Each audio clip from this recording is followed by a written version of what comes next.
6 tonna sof oltin evaziga qurilgan suv kanali haqida eshitganmisiz? 186-hijriy sanada hajga kelgan Zubayda xonim makkalik hojilarning suv masalasi borasida muammosi borligini ko'rib, 10 yil davomida qurilgan ushbu suv kanali 6 tonna sof oltin evaziga qurilgan.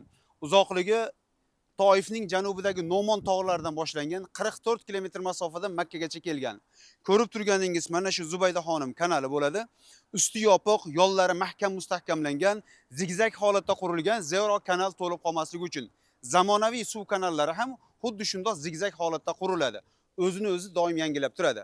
Zubayda xonimdan Alloh o'zi rozi bo'lsin. Xarajat ortib ketgan paytda hisobchi olib kirganda hisobotni, shunda bu kishi aytadilar: biz zimmamizga yuklatilgan vazifani bajaramiz. Hisobni esa Alloh taolo beradi.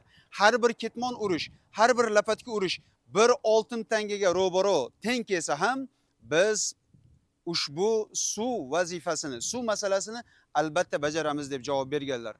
1200 yildan oshiq Makka va uning atrofidagi hojilarni va umra ziyoratchilarini suv bilan ta'minlagan suv kanalidir. Zubayda xonimdan Alloh rozi bo'lsin.